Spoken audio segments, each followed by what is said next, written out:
2x2, 7 rows deep. And rolling up to the start-finish line.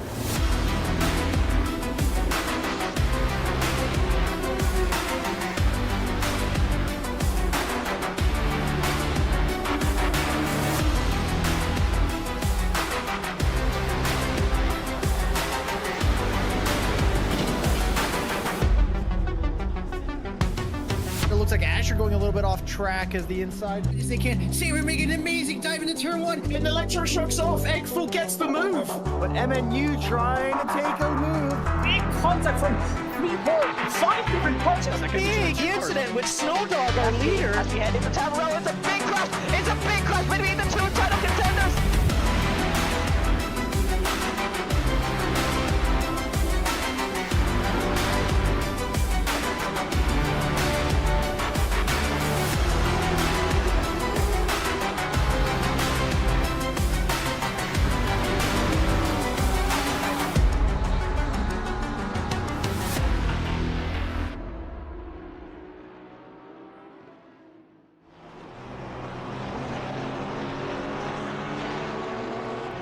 The British weather has blessed us with sunshine for our penultimate round. Welcome everyone to the 5th round of our GT4 Season 4 Championship in Oulton Park. My name is Denak Kalmari, joined by Jordan Johnson here in the commentary booth for a round where championships could be already be potentially decided.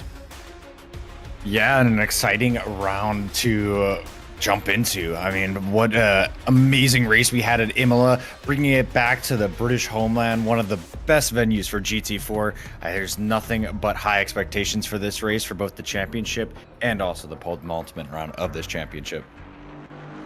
Absolutely indeed, and we're already live here on the track for a very unusually sunny day here. Normally this late here in October it will be quite rainy, quite gloomy, but thankfully the gods have blessed us with lots of rain and sunshine. We're right on board with one of our classic British drivers, driving a classic British trap, Wayful Kagakia, who is sitting quite high in our Silver Standing State. It's actually still in contention for the potential silver trophy here, depending on how our race is going to be going there.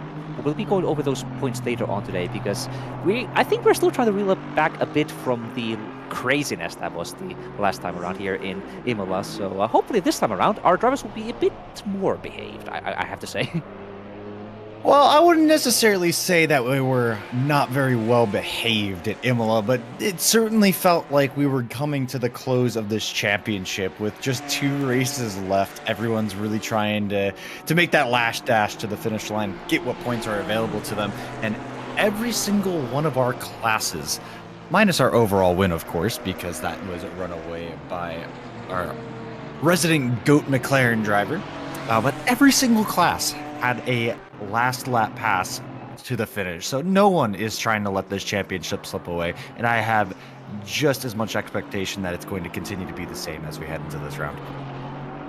Yes, and you can already see from these onboards you're watching on Luis Alfonso here that this is another classic track where there are not really much runoff on your left or right hand side. Yeah, there's some curbing here and there, but for the most part, if you go over those lines there, it's going to be nothing but grass greeting you. And if you go on that grass, it's often going to be followed by you slamming yourself full speed into the wall here. So with the likes of Luis Alfonso, as we're watching their onboard, you can see in the background that is Philip Beckerwood going right on the edge of those track limits there.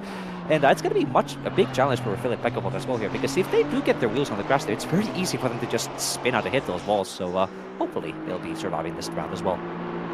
Yeah, absolutely. A big awkward car, that Maserati, on a very small, tight, bumpy track that likes to throw the cars around, especially running over the apex curbing. As you'll see here, some big anti-cuts on the inside, a big divot on the inside of the right-hand part of that chicane, as we see the number 38 of Alexander Vadavoda fly through our first chicane there of Britain's. It's going to actually be setting up for our overtaking opportunity of the day, most likely. They're at turn 10.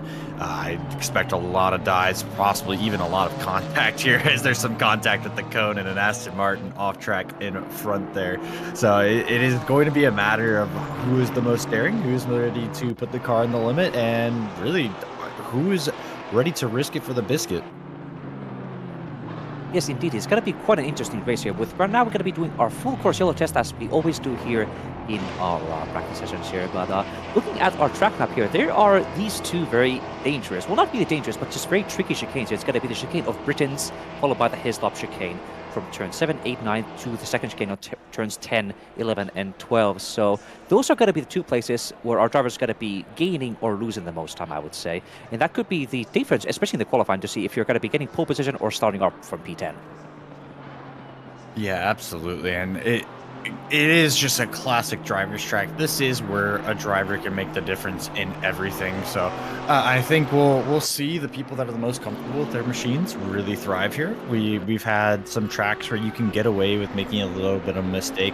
Imola, admittedly, you kind of can do that, even though it is a more traditional grass line track. A lot of the switchbacks, they allow you to kind of recover the car and set it back up after taking the curves a little awkwardly. Well, Oulton, it's not so much the case. If you overshoot a corner, you're gonna at least dip 2 tires, if not 4. If you cut too much, it's gonna punish you.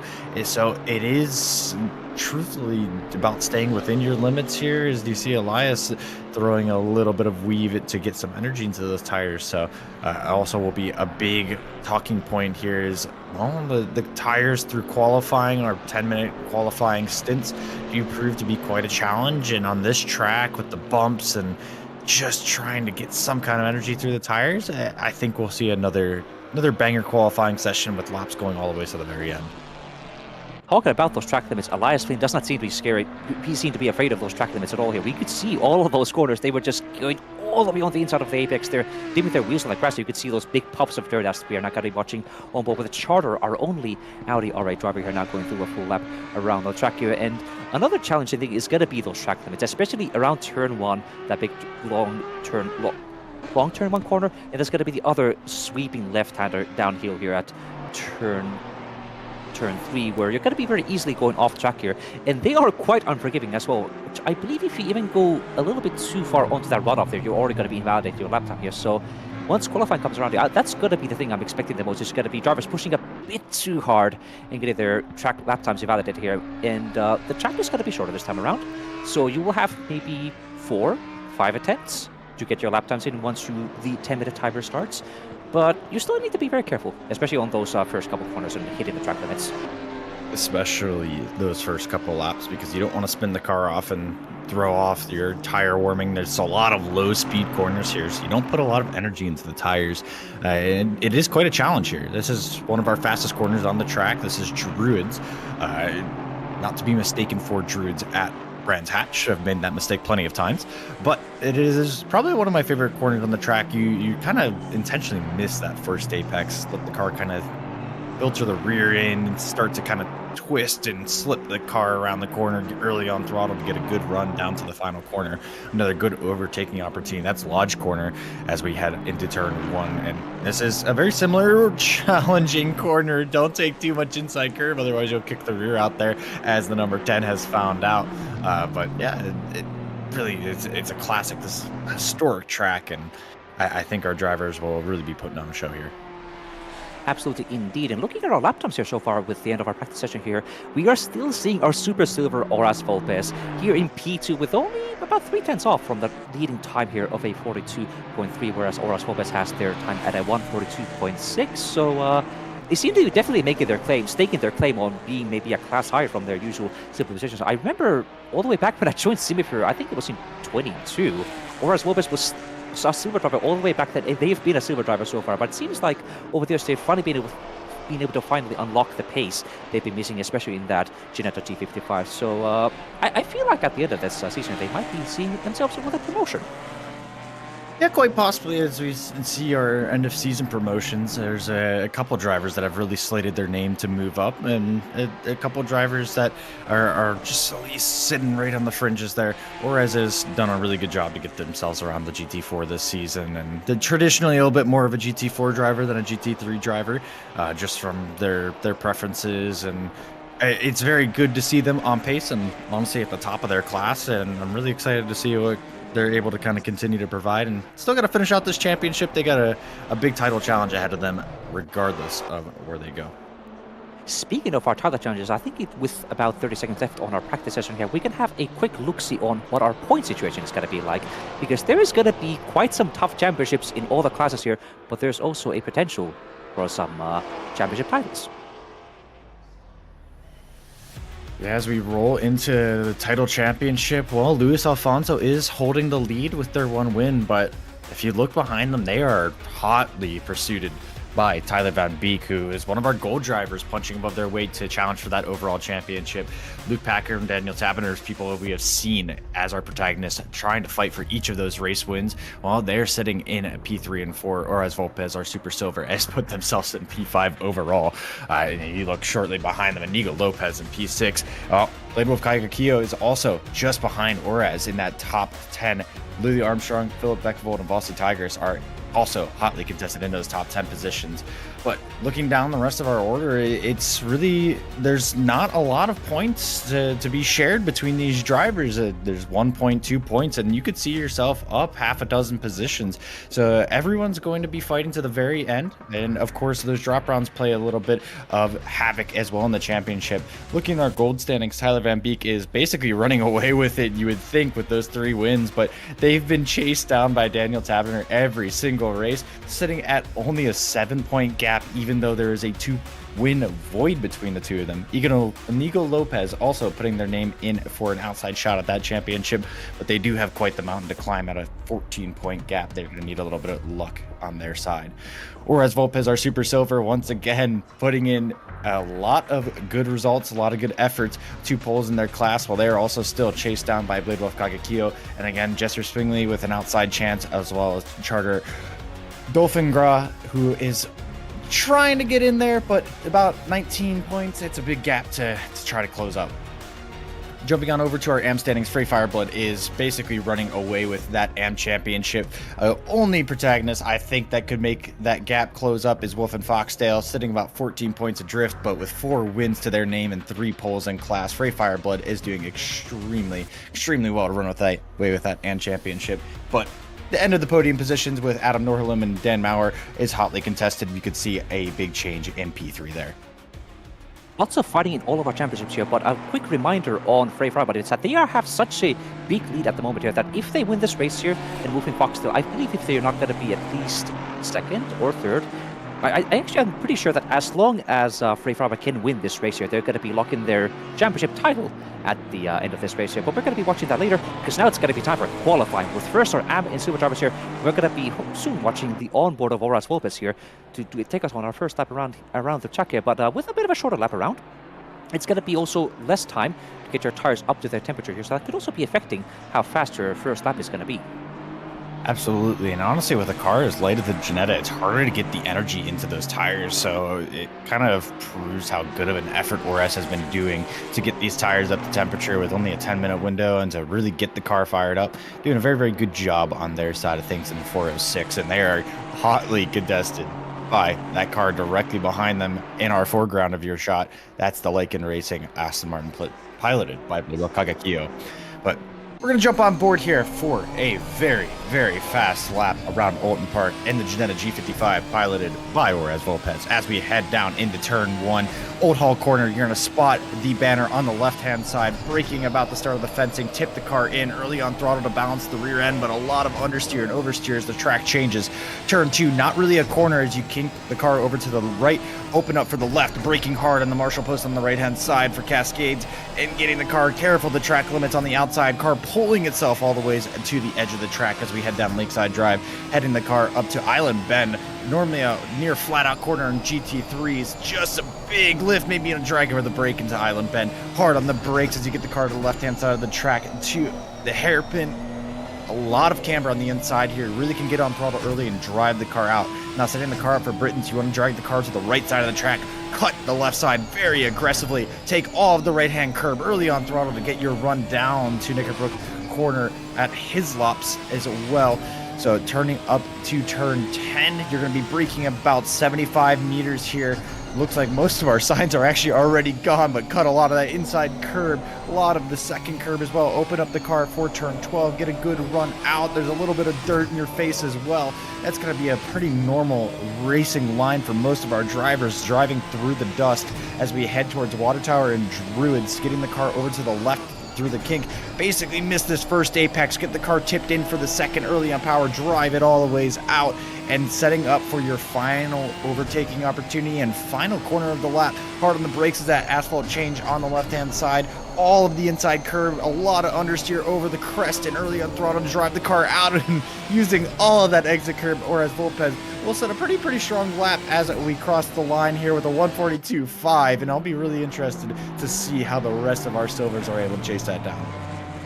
That was already a 10th up from their practice time of a 42.6 here, so Oras Volpez immediately asserting what their position is here on the crash. But look at that, that's Elias Flynn, a 42 flat immediately after that. So not only are our silver drivers here, we also have some super AM drivers here staking their claim in this race here. And look, if I remember right, I think the pole time that we got from Taliban Peak in the practice session was a 42.2, so we're looking at a potential AM driver. I think actually they're a NAT driver looking for a pole position here, but ooh, pretty impressive from the first lap. Absolutely, and of course these times are only going to get better as our drivers head through, but if you look up at that timer, we're already almost halfway through this qualifying session, so it looks to be we might be looking at 4-lap qualifying, maybe a 5-lap if you're one of the first out of the pits, but it is a dash for cash as you run it to try to set that qualifying time. I believe with Kakekio also putting in a hot pursuit lap time for as Volpez there on a very big improvement trying to chase down the 406, but a little bit wide there as they tried to cut the car back for turn 11 and set the car up for Nickerbrook at turn 12. A lot of understeer after that first apex. It's going to be some time lost for them, and possibly even just some tires still waiting to come back in, but it's still a very good improvement for them through those first two sectors. Just need to set up at the final corner here, and maybe we'll see a big jump up from the Aston Martin driver. And looking at our delta so far here, Lane Wolf Kakekio are sitting over a second off from Oras Volpez's current time here, so they have a lot to climb if they're going to be challenging their fellow silver title contender here for this last round here. But we're going to be watching across the flash. It's going to be an improvement. It's going to be actually them getting just barely ahead of Oras Volpez. Only by less than a 10th, actually. Actually, about just a 10th. They got a 42.410 with Oras Volpez sitting at a 42.517 here. So it looks like both of these drivers have been practicing a lot for this round because they both their bodies at stake. It is the silver title. And I know historically, neither of these drivers have been able to get the silver title. There's always been somebody else who snapped it right from their paws, from their hands. So I think both of them are feeling extremely motivated to be the top dog this time around. Yeah, another driver putting in a good lap time as Oras Volpez goes a little deep there into the island hairpin. Going to be a big bleeding of time there as you try to get the car back up, but Elias Flynn on a good improvement. They were setting up about 2/10 earlier in the lap from what I could see, getting the car tipped through the Britain chicane, getting a good drive out and then bouncing over the curbs there. Might have hurt their traction a little bit as you are hard on the brakes for his laps, trying to get the car all over the inside curb. Don't let it bounce too hard using all of that inside left curb. You can go all the ways up to that tire barrier to really maximize everything. And actually a really well put together chicane there for the 77, so we might even see a further improvement from our AM that is absolutely blitzing the field through the early stages of this qualifying session. But they might be running into traffic here. They're getting a little bit close, it looks like, to the rear end of Blade Wolf Kakekio, so could be getting a little bit of draft, could be getting a little bit of obstructed vision here, but it's going to be, actually quite deep coming into the final corner, and that's surely going to invalidate that lap. It does look like it did so, as our timing tower shows, but oh goodness. So Elias really ready to put it all on the limit. I also had to have another double check of my standings here, and indeed, even though it is showing Elias Flynn with that red band showing the match to be an AM driver, we actually have them a national driver in our own internal standings here. That means that they currently are not classified in our standings here. So even though they're sitting on a pole position here potentially, with only about 2.5 minutes left on our AM and silver qualifying session here, they are definitely staking their claim that they should be all the way up in silver, perhaps even in gold or pro with this kind of pace here. So we're going to be watching them very excited. We're not going to be watching on board with George Stromby here, who's also just starting afresh on a new lap here around the track, and now going down that very fast left-hander of Cascade. So very wide, very much off the apex there, but they seem to have lost quite a lot of time there, so hopefully they can get a little bit more time around the rest of the track here. But just getting that one corner wrong can cost you a lot, because there's this immensely long straight all the way down to the island bend here, so it's one of those crucial corners where you need to absolutely get it right. Absolutely. I mean, you can say that about any corner if you want to be pedantic about it, but it's gonna be. There's quite a few corners here that just getting it perfect is worth almost half a second. It feels like just getting the right bounce over the curbs and throwing the car to just let the springs do all the work. Well, we have a couple of our drivers that seem to be doing exactly that because we got improvements on the top end of our field here. Again, it's going to be another big improvement for Elias Flynn through the first couple sectors here, and Blade Wolf Kagekio is also doing the same as well as we roll through the final corner. This is our top 3 in qualifying, and it's our top 3 on position on the road. It's going to be an improvement for Juarez, but it was invalidated, was an improvement for Blade Wolf, and it was an improvement for Elias Flynn, who's now broken into the 41s and is actually going to bring the car into the pits, and they must be happy with that and satisfied that that's all that car has in it, because they pulled directly off the track. And that's going to be Jesper Swingley going across the line to put themselves into a 3rd position, which I also want to bring out.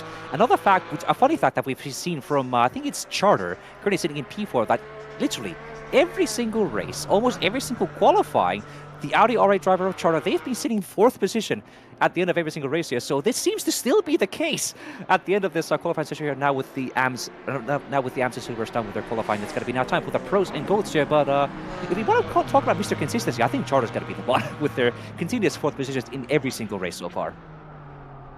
Yeah, it's a bit of a anomaly, you could say, but another anomaly that we have is actually the fact that Jesper Swingley and Horace Volpez set the exact same lap time of 142.517, so very impressive from those two, and you could almost call that the anomaly, maybe a little bit of a glitch in the matrix today if we're having all of these coincidences and just freak accidents, but Jesper Swingley looking to maybe put that aside because they are on a good improvement with a big 2-wheel moment over the inside curb there at his laps, but they are looking at a very large improvement as we head through the final sector there. But unfortunately, I think that was not a very clean chicane as well.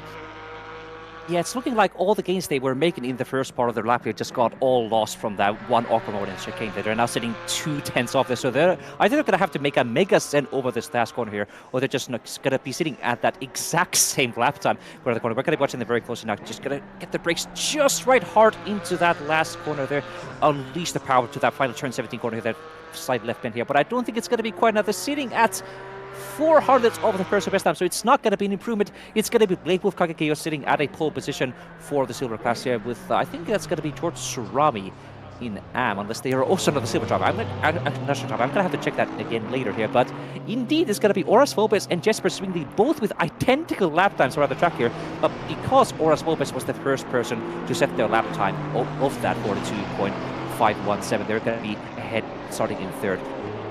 For 2 are pro and gold driver.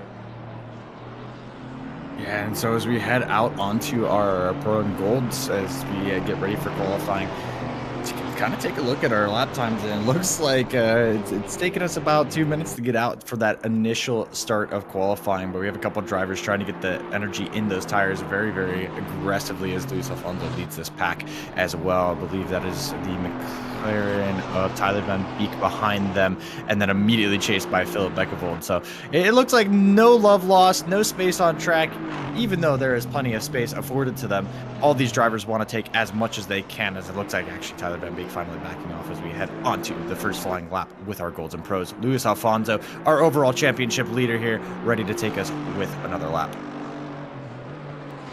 Yeah, we're going to be watching them very closely here, but I don't think we're going to be getting an onboard here. But it's going to be very interesting to see if any of these drivers are going to be matching their times of Elias Flynn there, a stonking lap, putting them all the way up ahead of all of the cars here. We're probably getting up on an onboard view of Luis Alfonso. They're going down that very long lakeside straight here, going over into the island bend here again, not flat out in the GT3s, a bit of a lift and maybe a dab on the brakes. You're going to the GT4 side, nice and tight on the inside corner there, getting themselves sort of just right for that tight shell oils corner hairpin here, using that camber very much for it, a double apex corner here, using that camber to advantage to get a nice launch. Now unleashing the power, going down to turn 6, that long right-hander to that very important written chicane here, right, left, right again here, cutting that corner very deep, getting that nice early launch, going down that hilltop straight here now towards the second important chicane of the track here, just getting the gears up and getting yourself set up right, looking for that right braking point just before that little board there, just again cutting deep on the chicane here, another cut deep on the next part of the chicane here, through his slopes down to Knickerbrook, getting as tight of a line here to that long straight, going up Clay Hill through Water Tower. Again, just not much of a lift, not a lift at all here going through these two corners here. Just waiting for the right point to get yourself car set up here just before that next sign here, going through the double apex of Druid's corner here. Missing that first apex, cutting their second apex. Nice and sharp here. Going to be reaching their proud for that third straight of our track here, now getting ready for the last corner here, waiting for the other braking point here. Again, hard on the brakes, trying to get down to that very awkward downhill cambered corner there. These seem to be getting nice and tight here. Just going to be now final gear lead corner and now across the finish line with a very impressive time of a 41.715. So despite Elias Flynn getting a pretty good run here, the pros and goals are showing who's what's what. Absolutely, and a very, very strong lap time for that first flying lap. So Luis Alfonso really showing how strong that they have been this championship. Haven't really gotten the awards to complement it. They did have the win out in Misano, so they do still have wins on this championship, but you wouldn't think that they have been as dominant as they have looking just at the stat sheet, but outside of our ringers coming in and interrupting a few races, they've not really been able to get the statistics that they would have wanted. But I think Luis Alfonso will still be satisfied leading this championship, especially after the effort that they put into the LMU championship and how hard that they were trying to challenge for that title. But the car directly behind them, Tyler Van Beek, the 84, is trying to challenge for pole position with a very, very large improvement through these first two sectors here and trying to get the car down into his laps. A lot of inside curb, balancing the car around. That might even unsettle it with a lot of understeer in that second corner there. But the 84 is still on for a good charge out of turn 12 there, trying to get a run up the hill, turn 13 and 14. Hardly even a corner as you set the car up for the left-hand side to get it into the right-hander of Druids, taking the first apex, actually taking the second apex, so that McLaren actually picking up a lot of understeer and throwing it off track. And that's what happens when you really commit onto the inside apex for Druids. That first corner doesn't really offer you much grip. It pushes the car really wide at the second half of the corner and throws away that lap time. But Luis Alfonso with an improvement to 41.645, and that's going to be the new benchmark to beat. Tyler Van Beek is going to be trying to hit that benchmark as well as we run through another lap for them. But green throughout our entire timing sheet from what I can see here for all of our drivers, looking for big improvements to start setting their fastest laps of this qualifying session. Yeah, even though we have some drivers here down in P9 and P10 with our gold drivers, so Philip Beckebot and Alexander van der Boot here. Even though on their own improvements, they're not looking to be too far ahead of our top three silver drivers of Late Wolf Kakake, Oras Wolbes, and Jesper Swingling here. So at least our top three silvers have really been improving a lot here. We're now going to be focusing on Daniel Taberner, now starting their own lap around the track here, going through that fast Cascades corner and reaching the power there. They're already looking at a small improvement here, but Luis Alfonso is right behind it with another 4/10 improvement. So Daniel Taberner still kind of have to improve a lot on their corner here. And looking at our sector times so far, it looks like where they've been losing the most time is going to be down in Sector 2 here. So we're going to be watching very closely to see if they can get that difference clawed back to Luis Alfonso, their biggest rival. Absolutely, and it looks like there was a nice clip of the curb there and the chicane for Luis Alfonso, just a little bit of a bounce, but then the car immediately settled down here. So it looks like the 57 on for a chance to take that pole position back through Druids, just barely missing that first apex, set the car up for the second apex. Good drive out, use all of that exit curve, very, very well put together by Luis Alfonso. As we head into the final corner here, hard on the brakes, car all the ways up to the grass in that braking zone, using everything that is afforded to them, including that exit curb. And it's going to be a great run out on the exit for Luis Alfonso. It will be an improvement, I'd have to suspect, and it will be an improvement to 141.232. So a very good improvement for them.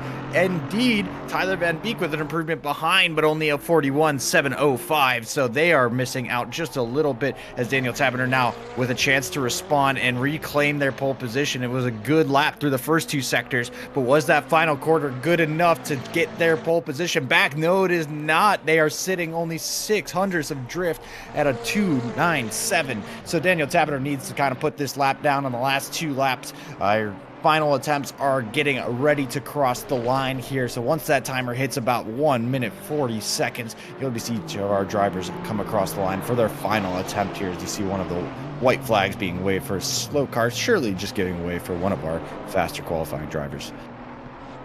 Yes, it's looking very good for Luis Alfonso at the moment here. They are not looking on an improvement on their current lap. They just invalidate that with that wide moment going through turn 1 here. But we're seeing Daniel Tapper actually on a very big improvement now, going through that tight Shell Orange corner. That seems to be the corner where they lose the most time, because now they're sitting at a 2.5 improvement here, now going over to the Britain's chicane here. So if they can keep this pace up here, they're going to be snubbing Luis Alfonso for another lap time here. And with only about a minute and a half to go here, I think that's going to be 2 laps at most for Luis Alfonso to get an improvement here. With their first lap already validated, it's going to be, they're probably going to be sweating in that cockpit soon. Absolutely, and that McLaren's not been too happy over the curbs there. Daniel Taverner through the first chicane at Britain's took a lot of the inside curb and the right-hander, and you could hear the engine complaining as the suspension bounced and flexed. And then coming through the second chicane at his laps, it was just as upset, if not more, throwing itself over that first apex curb at turn 10. But Daniel Taverner's still on to try to push a good lap out of this car, but I do think they might have lost too much time early on. But coming across the line for our final attempts now, our final shootout. Put it all in the line, make it or break it, because this is all that you have in this qualifying session as we roll across the line for Daniel Taverner's final attempt. Everyone's on their final attempt, and everyone is in the green right now. Yeah, everyone's improving all across the board here, but we still have Elias Flynn sitting at a 4th position overall here. And with the drivers of Alexander Van der Voort and Inigo Lopez only improving a couple of tenths, I don't think that's going to be enough for them to get ahead of our Super Nat driver at this point here. So we're going to be watching them closely on this last lap here, but we're going to be keeping our focus off on the current position here. Again, tight line going through that British chicane here, unleashing the power, going down that long straight, the longest straight off the track here, going down to the next chicane corner here. They are not really improving at the moment. They're sitting just about equal on their previous personal best here, but now it's going to be the important break here, going through the important turn 10, 11, and 12 through the Knickerbrook, unleash the power down through Clay Hill, Water Tower, through the Druids corner here, and they are still not really improving a lot here. And we see Daniel Taverner here as well, only a couple of tenths off here, so not even a couple of tenths, only a couple of hundreds off there. So it's going to be a very close fight between these two drivers here, going all the way wide on that Druids corner here. That's going to be invalid for them. No more chance for them to shoot, so this is going to be Daniel Taverner's chance here. You're going to be watching now on their onboard. Again, they had a bit of a slow chicane exit through that turn 12 Knickerbrook here, so it's going to be down to these last corners here. See if it's going to be Daniel or Lewis in the gold and pro pole positions here.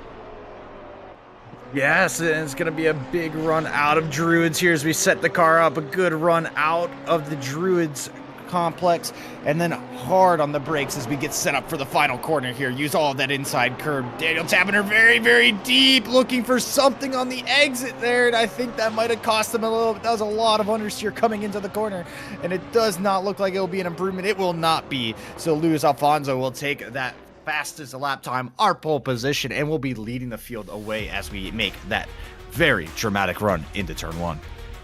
A very tight qualifying run all the way until in the end. P1 and P2 separated by less than a tenth of a second, with the entire rest of the grid here separated by several tenths back there. So this seems to be very much a 2-horse race at the start of the race here. But as a quick reminder on our standings here, we actually have Luis Alfonso, the overall driver here, and Daniel Taverner is indeed a gold driver here. So Daniel Taverner, gold, in, pole position in gold class here. And further down, we have Blake Wolf Kagageo getting their pole position in silver. I think that's going to be one of their first pole positions in the season here. So congratulations to them. But then going down to AM, we actually have 2 national drivers ahead of our AMs here. So that was going to be the cars of Elias Flynn and George Sarabi here. So in fact, our first pole position for AM was actually Wolfing Foxdale with a 143.9. And Frey Fraba was not able to get the improvement they wanted on their last lap around here. So not the position Frey wants to have here, because if Wolfing Foxdale can still finish ahead of Frey in this championship, that could still give a chance for Wolfing to get this championship on the last round. Absolutely, and to note, that's Blade Wolf's second pole of the season, second with Oraz on 2 as well. So our drivers in Silver Championship are leaving nothing on the table. Every single point, every single pole, every single opportunity, they are tackling it with the best opportunity to take this championship. A reminder that is our closest championship, but one of our most dramatic is that gold championship that you saw. Tyler Van Beek and Daniel Taverner, they are fighting neck for neck for that gold title. They are sitting only 7 points adrift, just a reminder on that. And where are they? P2, P3. So look for some drama between them, as well as Luis Alfonso, who is trying to defend their overall championship position. There's a lot of drivers, a lot of situations to look out for as we head into this race. Absolutely. I'm going to be very curious about the first lap around the track here, because this is going to be about as driven of a start to Imola as we could have. Because with Imola, we had the very, very long first lap, first straight, where you could just unleash the power of all these cars. But that's not going to be the case here in Oulton Park. It's going to be one of the shortest runs into turn 1 here. So it's going to be down to just who can get the drop on the power as soon as the green lights go out here. And all of our drivers are going to be extremely competitive. So I'm hoping... Well, I guess we'll see if there's going to be some interesting lap on shenanigans here. But we're going to be now going over to our grid walk with about a couple of minutes left for our race there. So we're going to be starting with Luis Alfonso, is that very dominant first position here, starting P1, joined alongside by Daniel Tabber, another Blue driver in P2. So very much a Blue front row lockout for them. Now going up into P3, we have Tyler Van Beek in that other McLaren car here, 3/10 adrift from the top 2 there. So they're going to be definitely seeking to claim any more position in front of them. In P4, we have our Super Nat driver, Mall Motorsports Elias Flynn driver in that number 77 Chevrolet Camaro, joined up alongside. In P5, it's going to be Alexander Van der Wood, another Blue driver, joined up by their fellow Blue driver, the team leader of Inigo Lopez in that number 423 Mercedes-Benz. In P7, we have our first silver driver. It's going to be Blade Wolf Kagakiyo with a very tight qualifying battle between him and very tight championship battle between him and Horas Phobos, who's sitting in P8 with this single Genera of our grid here. In P9, we have our third silver driver here. All of them extremely close in their qualifying lap times here. Going to be the P9. Number 279 car of Jesper Swindley in that Porsche 718 McLaren, not McLaren, Porsche 17 Cayman, apologies. In P10, we have our Maserati, Philip Becker, well, not quite the lap time they would have wanted to have in qualifying, but hopefully they will be able to gain more positions going up into the race here. In P11, we have our other national driver here of George Rami in a Garage 42 number 10, or Aston Martin V8 Vantage, joined up alongside by our forever fourth position. That's going to be Charter in that Audi R8. 8 divided by 2, that's going to be 4, so maybe we'll see what happens here. In P13, we have our number 1, 2, 3 Alpine, the only Alpine of our grid, actually, the second Alpine of our grid here, of Quick de Vries, sitting up, joined up alongside by our AM position, AM class pole sitter. It's going to be Wolfing Foxted in that number 529 Mercedes AMG car here. Right behind them, it's going to be Frey Farr, but they're the contender for a potential AM win here. Joined up alongside by Skylar Vixen in that P16 spot here, number 660 Alpine there. And on our last spot, it's going to be Luna Taylor, another national driver, if I'm correct here. So going to be sitting at a number 51 in P17 with that Aston Martin. So they're definitely going to be hoping to get some positions up on this field here. Yeah, it's going to be a really interesting race here. You look at that grid in 1, 2, joint third are sitting in 1, 3, 2. As you look at that roll away, and every one of those drivers is in very, very strong contention to win this championship. Daniel Taverner with the most outside opportunity of making this championship work. But on that outside line, weirdly enough, I do think it might be the preferred line if they're able to get a good run with that McLaren. McLaren typically tends to be a little bit more dramatic, a little bit more difficult to get off of the line, but if you can get it right, you can get a extremely good launch. And I think if you can hold around that outside, that position is yours going down into turn 3. Cascades, very, very understeery corner, and typically prefers that inside line. I think there could be a very dramatic moment between them. But starting side by side, Horas Phobos and Bolivia Kagakiyo, they're going to be taking the silver championship away from that 4th row on the grid side by side. So no love lost between those two drivers.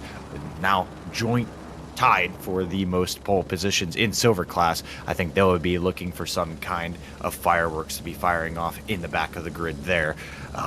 It's going to be a very, very interesting race as we head through here. Not a lot of racing room. You need to make your own racing room, and we saw our drivers weren't afraid of doing that in Imola, so I'll be very, very interested to see what we can get through these first couple of laps here.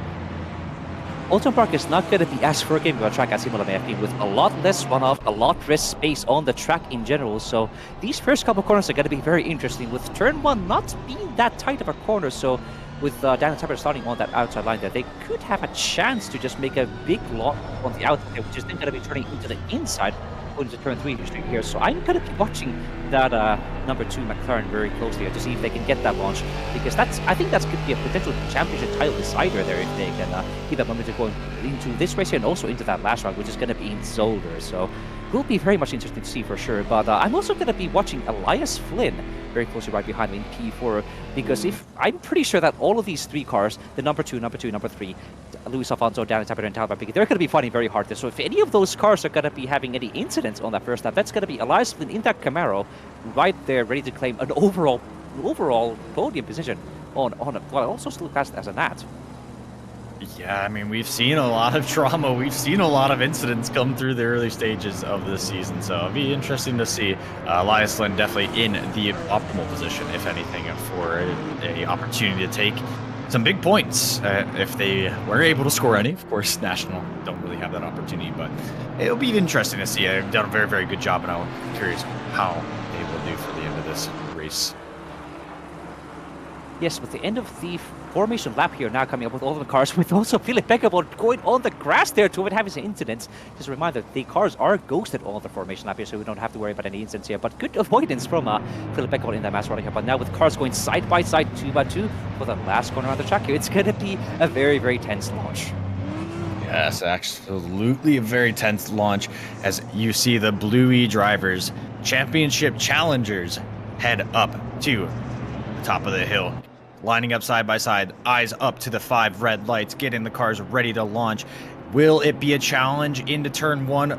Will we see fireworks? Well, the next couple of seconds will tell as we roll into turn 1, and a very good start from Daniel Taberner, running it around the outside and contact immediately from the inside of Luis Alfonso, taking the McLaren to the outside. We're side by side through the back of the grid. A lot of dirt being thrown up as everyone is jockeying for position, heading down into turn 3. We have a side by side with Roris Volpez and Jesper Swingley trying to get the car in. Jesper Swingley very, very sideways, trying to get the car into turn 3 as we roll down onto the main straight. This is Lakeside Drive, and we are driving down as Tyler Van Beek drives into P2 into Isla's Men. A very, very audacious dive around the outside into turn 5, getting the cars lined up. Elias Flynn looking for a possibility to benefit into that podium position there, and they are being pushed by Alexander Vanovoda, one of our longtime BMW drivers, in an incident in the back for George Charami. The number 10 falling to the back of the grid. It looks like possibly picked up by Quick to Freeze in the 1-2-3 Alpine, possibly even Philip Beckvold.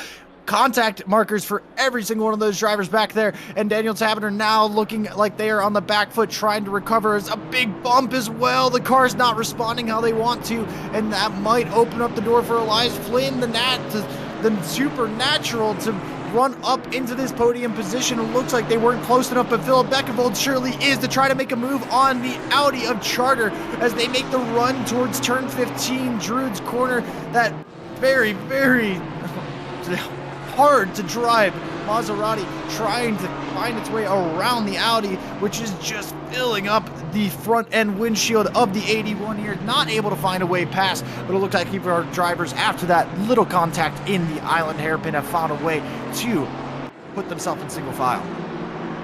Not the start that Daniel Taberner or Wolfie Foxdale wanted, because now Daniel Taberner dropped out of position, but Wolfie Foxdale all the way down in the back of the amp with amp class here, with Frey Fire but 7 positions up ahead here, so this could be the absolute championship title fight that Frey Fire wants to have here. But we're not going to be keeping our eye on that Silver 5, because now it's going to be Wolfie Foxdale, not Wolfie Foxdale, but Oras Lopez and Blake from Kakio back to back, almost side by side, now going through that very fast Cascade corner here, unleashing all the power of those Ginetta and the Aston Martin here. But it's going to be now side by side with Alexander Van der Voort and Elias Flynn here. Elias Flynn again actually losing even more positions now to the other co-driver of Alexander Van der Voort. We also actually see Nico Lopez here also having a peek on the back of that Chevrolet Camaro here, now going through that very tight turn 5 shell oil corner here.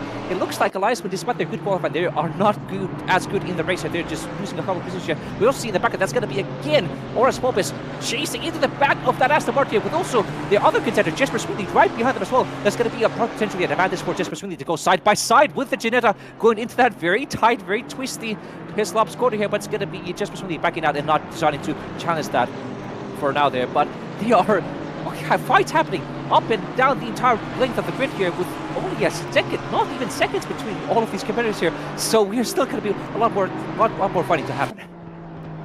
Absolutely, is the challenge for the championship overall is heating up at the front of the grid. Tyler Van Beek, the direct challenger to Luis Alfonso. These are our 2 championship protagonists as we roll through the final corner here for the second time of asking.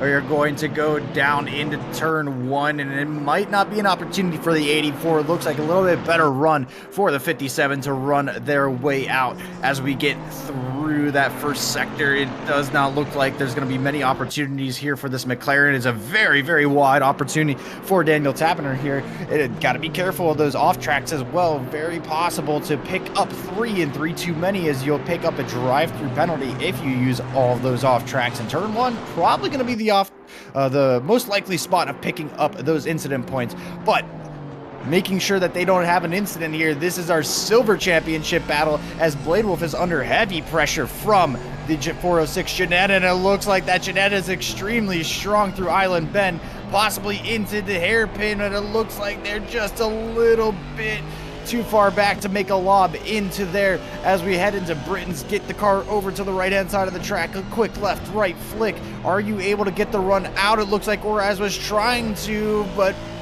too much on entry. Blade Wolf gets the better run, but that means Oraz Volpes is now under threat from the Porsche directly behind. Jesper Swingley really putting that pressure on and mounting it like it is a nice painting on their wall, but Blade Wolf is now starting to feel the pressure, going a little bit deep, rolling wide. That could offer an opportunity, but it is an opportunity in the gravel.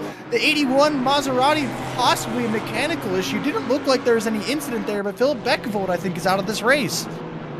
Yeah, that's not looking good at all for the Maserati driver right here. I think they've disconnected. They have gone from outstanding, so that could be a potential retirement from Philip Beckevold. We're going to be watching an onboard replay of that exact moment to see what exactly has happened here. Now, starting off with our replay, we can see Philip Beckevold here going down. They're going to be going wide on that second chicane here, and then just again trying to recover back on the track, but then they're just going to be into the left here, so I'm not quite sure if that was mechanical issue or something else that caused them to just decide to pull over to the side of the track here. I'm not quite sure what happened there, but we're going to be keeping our focus back on that fight between Blade Wolf and Oraz here. Going down again to that next lap here. We can see the straight line speed deficit of that Ginetta paying, not costing them very, very dearly in this fight here. But now it's going to be down to Tyler Van Beek and Luis Alfonso. Tyler Van Beek has been able to catch up right into the back of that Mercedes AMG of Luis Alfonso. Almost brushing the rear bumper, going through that tight shell orange corner here and getting all these to the power here. But with how tight and twisty this track is, there's not going to be that many overtaking opportunities here. So it could be just down to a mistake from Luis Alfonso that's going to give Tyler Van Beek the chance at an overall win. Absolutely, but it looks like it might be a little bit of pressure coming from Daniel Tappiner behind, who is now caught back up to this main group, maybe sniffing an opportunity as we roll through here, and a big bump over the curb there. The McLaren does not look like it likes those curbs as much as the other cars, but it looks like that it's going to be level footing for our 83 and 84. 1 and 2 numbers apart, but they are also 1 championship position apart as we roll into Druids here, trying to get the car through. It just looks like a little bit more committed from Tyler Van Beek, running deeper into that Druids complex and just able to get the car rotated. Daniel Tappiner just missing out a tiny bit, but Luis Alfonso's under pressure as Tyler Van Beek goes a little bit deep there. Maybe caught up underneath the rear wing of Luis Alfonso, but they aren't able to make the corner with the speed and grit that they would have preferred, as he opens an opportunity for Daniel Tappiner, but it looks like they were able to recover the momentum enough that they are not under enough of a threat. Daniel Tappiner has been catching a lot through this first sector and a half, sector 2. It maybe is an opportunity because it looks like Tyler Van Beek is not very strong in turn 3. We're going a little bit wide here, and that might open the door for turn 4, as Island Bend is a very, very brave spot to send it, but not enough overlap to be able to make the move. No overlap into turn 5 as well, as we head in to set the cars up for the chicane. The run out of Britain's could really determine whether this battle goes on for P2 or if it falls apart for Daniel Tappiner. Hard over the left-hand curb, all of the right-hand curb, car bouncing aggressively, even using all of the left-hand side, but I think Tyler Van Beek able to get a good enough exit that they are able to collect themselves and now start charging back up to Luis Alfonso. This is exactly what Luis Alfonso wants from this fight here, with Daniel Tappiner and Tyler Van Beek caught battling themselves here. You can see that gap extended. It used to be less than a second. It used to be less than half a second. But now with Daniel Tappiner and Tyler Van Beek caught up with their own, they're going to be slowing down here. But we're going to be moving over to a fight between Nico Lopez and Elias Miller here. Again, just getting the beast of wanted out of qualifying here, because that's going to be the final co-driver for here. That's going to be Nico Lopez here chasing down the rear bumper of that Chevrolet Camaro here. And right behind, we also see another fight between Oras Lopez and Jesper Swinley here. We're going to be giving their offer attention on Nico Lopez here. Again, trying to chase down the Chevrolet, the only Chevrolet of the grid here, with a bit of a peak going into the turn 16 corner here, but not enough for them to make a stand happen here. But I think they're just trying to do some skirt attacks here, just making sure that Elias Flynn is aware that they are in the mirrors here. We're going to be now watching Frey Fire, but defending from a dive from Skylar Vixen down inside into turn 16 here is going to be a good launch from the Alpine driver here, getting right up ahead of them. It's going to be a very nice and clinical move from them.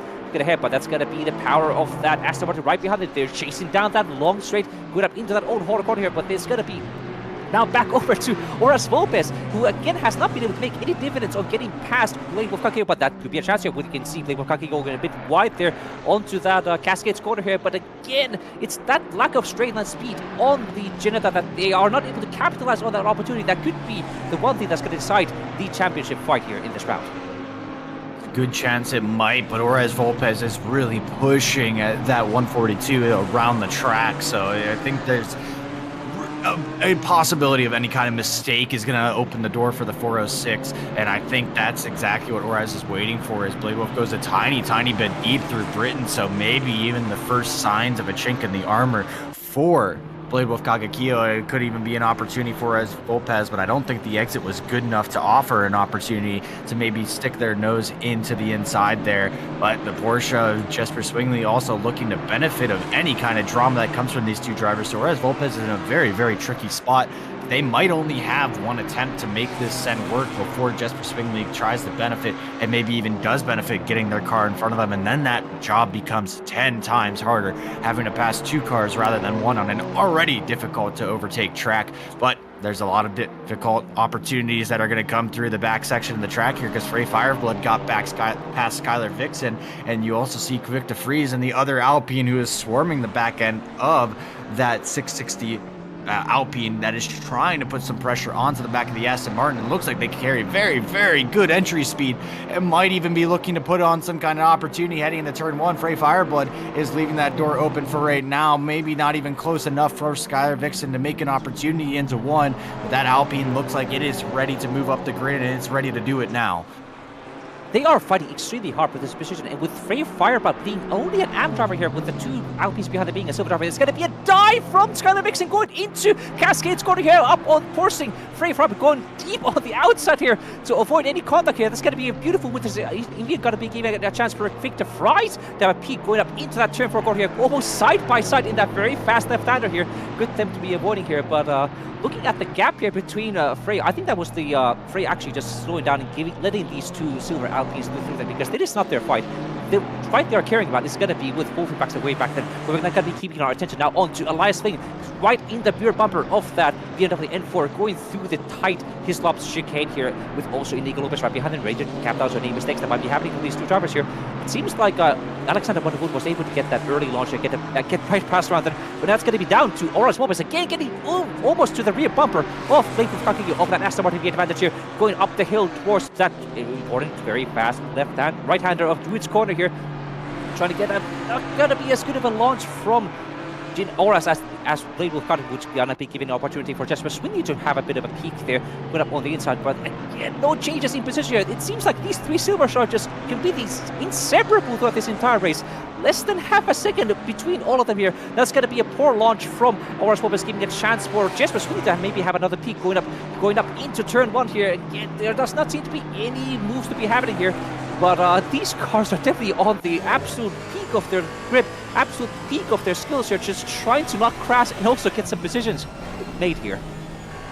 Absolutely, and that 279 is trying to make some kind of move happen, but it looks like Blade Wolf might have moved their car a little bit too far off the line, because going up the inside is Oras Lopez in the 406 through Island Bend. They're squeezing a little bit tight. It could even be a little bit of a move, but Oras Lopez having to back out the rear end, getting all sorts of squirrely as the Aston Martin pushes that Geneta all the way to the inside of the track, and that's a very brave move from Oras to try to make that stick.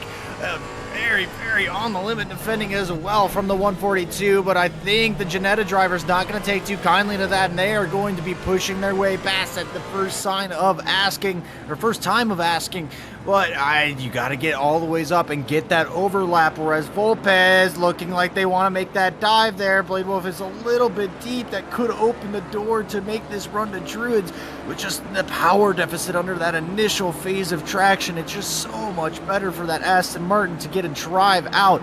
So Orez is going to have to make a very, very heroic move, both out of the corner and into the corner as they head into the back end of the Aston Martin into the entry of Druids, having to back out maybe a little bit extra as they didn't expect the entry speed from the 142. Possibly even a move from the 279, but it looks like maybe just a touch too far. Jesper Swingley not really sticking their nose on anything that isn't there already, but there's a lot of opportunities for this Porsche driver if they wanted to make an opportunity to send it here, because this battle is just heating up, and every single time Orez loses that momentum, it's so much harder for them to get it back up with that Janetta's lack of power versus the Aston Martin, who's able to just power down the straightaways and really get that car back up to speed. But I think this is just what Orez is waiting for, those mistakes from Blade Wolf, possibly even waiting for a second one now to try to make some kind of move. But Elias Flynn is also trying to put the pressure on and make a mistake come from Alexander Vanovoda, who we saw sneak past them at the early phase of the race and made them transfer a position as we see a car off the side of the track there. I think that's Luna Taylor into the Aston Martin with damage on the front end of that car as well, so staying out of the way so our drivers can continue racing, but they might be at least down a lap here from that damage, and it could be the end of their race. But these battles surely aren't going to end until the end of this race.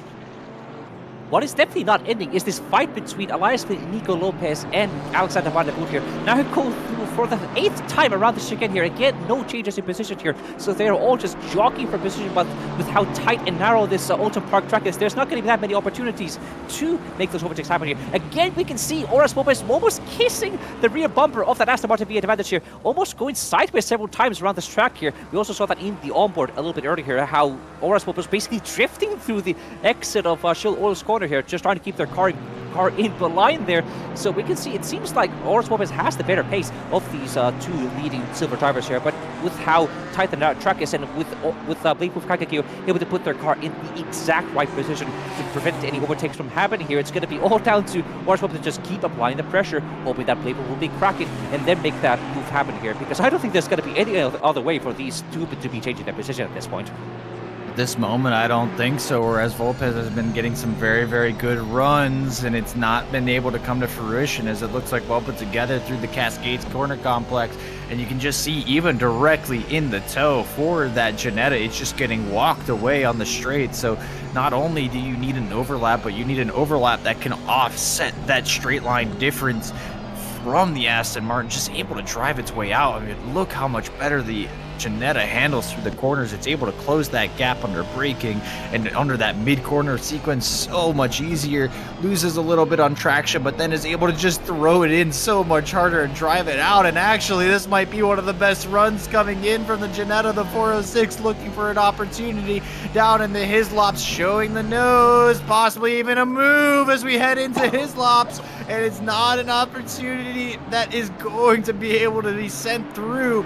But whereas Volpez is starting to put that pressure on just a little bit more, starting to force the issue, and maybe Blade Wolf will get forced off track, who knows? But Orez is not waiting to play nice anymore.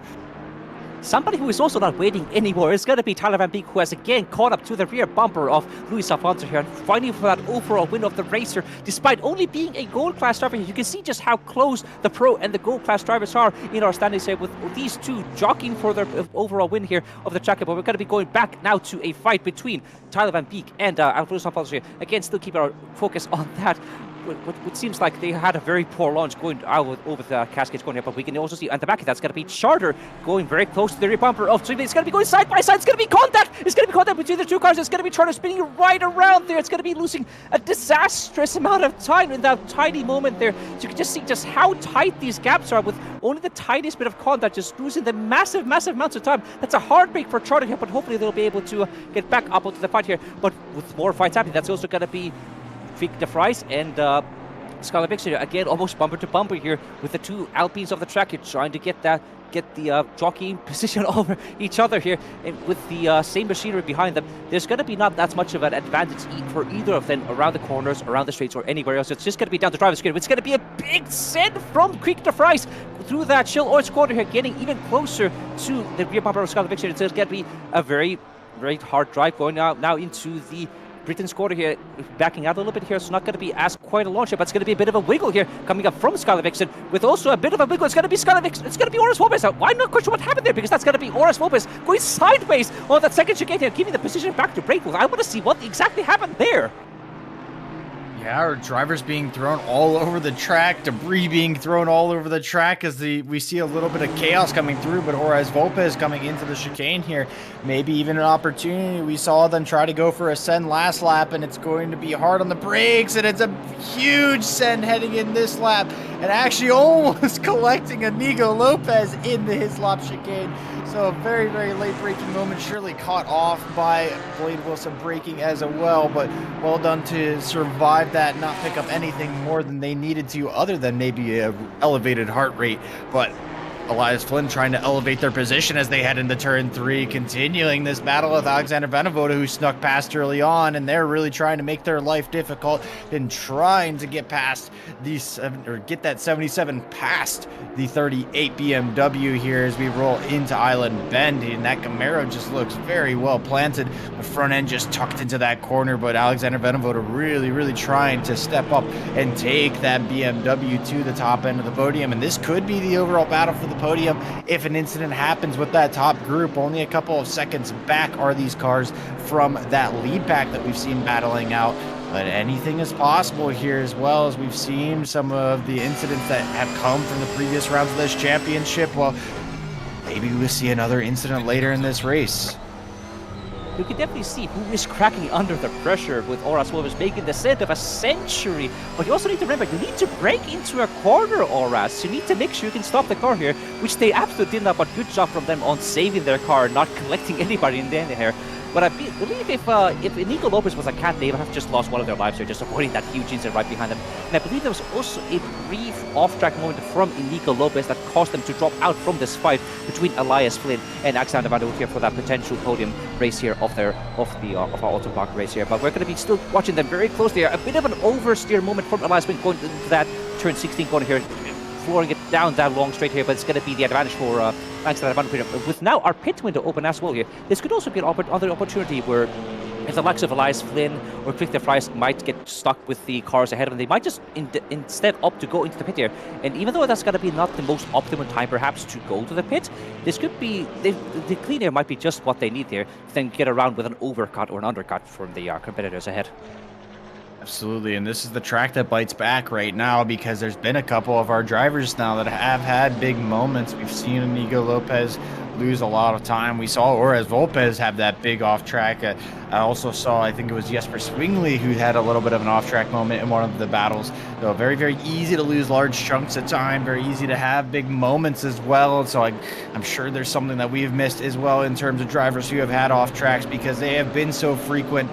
And then we have plenty of opportunities to make these big overlaps, big runs, but Elias Flynn has not been able to set one up on the 38 BMW here, because Alexander Vanavoda has been making that BMW extremely wide, getting runs out of just the right places as the Camaro is starting to wiggle around and struggle and fight for any kind of traction here. So this could be the moment that Alexander Venavoda had been waiting for, trying to get that BMW away while that Camaro's tires start to fall away. And I don't exactly see it happening just yet, because that Camaro has still got an extremely good engine and an extremely good pace underneath it. Alexander Vanderwood is definitely making sure that the rear bumper of that BMW M4 is about as wide as the entire track. They talk about a wide trunk there for sure, with again just then getting away from Elias Flynn right behind them on that last corner. So it seems like Elias Flynn does not quite have that turn 16 exit done just right there, because they always go a little bit oversteering there, losing a lot of that speed here, losing all the progress they made, catching up to the rear bumper of that BMW M4 throughout the entire rest of the lap. So it's going to be down to those tiny mistakes, those little oversteer moments, those tiny dips on the grass that's going to be making the difference if they're going to be getting ahead or behind them. But now with the pit window open here, we see already Victor Fries, I think there's also a chart that already just went to the pit here. So they have now opted to go to the pit lane here, hoping to have an undercut on their competitors ahead of them to jockey for position that way. But who is not going to be jockeying for position? That's going to be Elias Flynn and Alexander Wood, who are still just staying on the track and not opting to take that pit stop at all here. And I feel like for the most part, most of our drivers are going to be pitting as late as possible there, if they're not fighting anybody right ahead of them. I'd imagine so, and I imagine Elias is in a tricky situation here, because if they come into the pits, of course, Alexander Benevoda is just immediately going to cover them off, and they need to make a big movement through that outlap and making sure that they really get a good opportunity. But the undercut's not extremely strong here. You do lose a little bit of tire temperature, a little bit of grip. And of course, if you change the tires, you lose even more with the tires not coming out of tire blankets. They come out cold, and you really struggle to get the grip into those tires for the first couple of laps here, 2-3 laps to really get them fired up. But Orez Volpez now chasing back down Blade with Kagakio, and this really just demonstrates the pace difference that Orez has had over their fellow Silver Championship rival as they go very deep in Druids. But they have closed this gap all the ways back up again, and surely in a couple of laps here, we're going to see that pressure mounting once again on the 142 to try to make an opportunity back pass for that silver win. Absolutely, indeed. And if I was personally in Orez's situation, I might just go to the pit lane here, because I'm watching these delta times here. Playful, last lap time, a 43.5. Orez Volpez a 43.2. So there's a clear pace advantage on Orez Volpez as she did that G55 that they are just not able to capitalize on, because they have that gigantically wide Aston Martin V advantage of Blade Wolf Kagakio blocking their way in front of them. So with the pit window open here, that's what I would be doing here, because it seems like no matter how much pressure Orez Volpez tried to mount onto Blade Wolf's car there, it was actually Orez who cracked under pressure here. So I feel like undercut might be the best solution to go here. Quite possibly, but there also is plenty of risk while going in. But I think just getting that clean air might be the ideal move. Blade Wolf is quite aware of those pit stop tactics and where you can find some time, so they could be trying to wait for Orez to do exactly that, and they could be opening that door. We know some of our drivers will come in at exactly that halfway point, maybe Orez waiting for exactly that moment to tick on by, see if they can sneak past during that moment if Blade Wolf comes in then, or if they're going to try to go for that undercut as that marker hits. It's really the option of the 406, because Blade Wolf does have that track position, the also important track position, as is also mirrored here with the BMW still leading our Camaro. Elias Flynn trying to fight their way past the ever wide BMW M4 GT4. It's just running it down the streets, and Elias not able to get those opportunities set up and struggling to get past any kind of opportunity. It looks like a slide from both of those cars coming through turn one, and you'd imagine the frustration is building for our supernatural driver here. Somebody who was, I was just predicting this, it was Orez Volpez deciding to go into the pit lane here, being the first of the silver drivers to open that pit stop battle here of the top three here. We also see Jesper Spinelli a little bit further behind them, opting to not go to the pit lane here. So it's going to be a very crucial pit stop for Orez Volpez here, but it does not look like they opted to have any new tires on the track here. The jacks did not elevate on their car here, so there's going to be them only putting on some more fuel and then just going right back around the track here. But we also see another fight that's going to be lining up. It's going to be between Frey Firebot and Skylar Vixen right again here, with only about a second separating between them. But it seems like there was a bit of a mistake from Skylar Vixen going through that Cascades corner there, losing all the position they had, all the time they had gained just before there. We also see, I think it was Victor Fries was also one of the other cars earlier on in the pit stop cycle that opted to take their first pit stop. Indeed, it was actually Victor Fries. That's going to be one of the first cars who did go to the pit stop earlier in the race here. But it seems like the gap is again shrinking between Skylar Vixen and Frey Freibart here. So again, Frey's in that very awkward position where they have very different class drivers here who are wanting to get around them. I think if I were in that situation as well, I would just let them by here, because their important fight is going to be with Wolfie Foxtail right behind them, and so they don't want to be caught up in a fight with another class driver. Again, it was almost contact moment from Skylar Vixen, hitting the back bumper of the Aston Martin V8 advantage of Frey Freiburg here. So I feel like for both of their sake, it might be safer for them to just let Skylar Vixen go by and focus on the road fight. Absolutely. I'm curious to see if Blade Wolf sneaks up into the pits here. So yep, exactly as I predicted, coming in to cover off that pit stop from Orez Volpez. I just talked about Blade Wolf being aware of the pit stop tactics, and they are desperate to hold that track position, knowing that Orez is much faster here. So this is the lap that's going to determine this silver race right now for Orez. If they were able to get a good enough pit stop, looks like a good stop from the Aston Martin driver who was able to get that car stop. No adjustment from the pit crew either, so very well stopped in the box. It's just a matter if this 406 can get their way around track fast enough, if they were able to get a good pit exit, and where it will put them as they roll through this final section of the track. And surely we saw them come in nose to tail. I can only imagine we're going to be side by side firing through the final corner.